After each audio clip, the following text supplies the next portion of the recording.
Boche gold and diamonds. Buy now, pay later. Ottapalam ലക്കിടിയിൽ CPM മുൻ local committee അംഗത്തെ ക്രൂരമായി മർദ്ദിച്ച കേസിൽ CPM പ്രാദേശിക നേതാവ് ഉൾപ്പെടെ 3 പേർ അറസ്റ്റിൽ. ലക്കിടി ലോക്കൽ കമ്മിറ്റി അംഗവും പഞ്ചായത്ത് മുൻ അംഗവുമായ അനിൽകുമാർ, CITU തൊഴിലാളി വിജിദാസ്, പ്രിൻസ് എന്നിവരാണ് പിടിയിലായത്.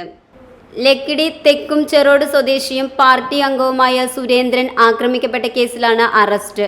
ശനിയാഴ്ച രാത്രി ബൈക്കിൽ പോകുന്നതിനിടെ 4 അംഗ സംഘം ഇരുമ്പ് പൈപ്പ് കൊണ്ട് മർദ്ദിച്ച് പരിക്കേൽപ്പിച്ചെന്നാണ് പരാതി. കൈകാലുകൾക്ക് പരിക്കേറ്റ ഇയാളെ വാണിയംകുളത്തെ സ്വകാര്യ ആശുപത്രിയിൽ പ്രവേശിപ്പിച്ചു ശസ്ത്രക്രിയയ്ക്ക് വിധേയനാക്കി. കാലങ്ങളായി CPMന്റെ കൈവശമുണ്ടായിരുന്ന തെക്കും ചെറോട് വാർഡ് നഷ്ടപ്പെട്ടതിന് ഉത്തരവാദി താനാണെന്ന് ചിലർ അപഖ്യാതി പരത്തിയിരുന്നെന്നും ഇവരാണ് ആക്രമണത്തിന് പിന്നിലെന്നുമായിരുന്നു സുരേന്ദ്രന്റെ പരാതി. എൻ്റെ ഭാഗത്തുനിന്ന് പ്രതിസന്ധി ഉണ്ടാക്കുന്ന ഒരു കാര്യങ്ങളും മറ്റു രാഷ്ട്രീയ പാർട്ടിക്കാരായിട്ടില്ല. പിന്നെ എനിക്ക് പ്രത്യേക ശത്രുക്കളായിരുന്നു. ഞാൻ എല്ലാവരും നന്നായിട്ട് പെരുമാറിക്കൊണ്ടാണ്. ചോദിച്ചതിന് മറുപടി പറയും. ആരെങ്കിലും തല താഴ്ത്തിയൊന്നും പറയാറില്ല. നിവർന്നൊന്നും പറയും. സത്യസന്ധമായിട്ടുള്ള കാര്യങ്ങൾ പറയും. അതിന് നമുക്ക് കിട്ടിയ ഒരു ഇതാണ്. പാർട്ടിയിൽ ഒരു തരത്തിലും ബാധകമില്ല. അതൊക്കെ വ്യക്തികൾ തമ്മിലുള്ള ചില ആളുകളുടെ പ്രശ്നങ്ങളാണ്.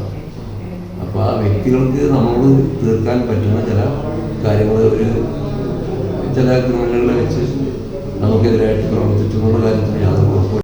Time kids pre school, Mannannur road, Vaniyamkulam. .view news. കാഴ്ചകളാണ് ലോകം, കണ്ടു തുടങ്ങുക.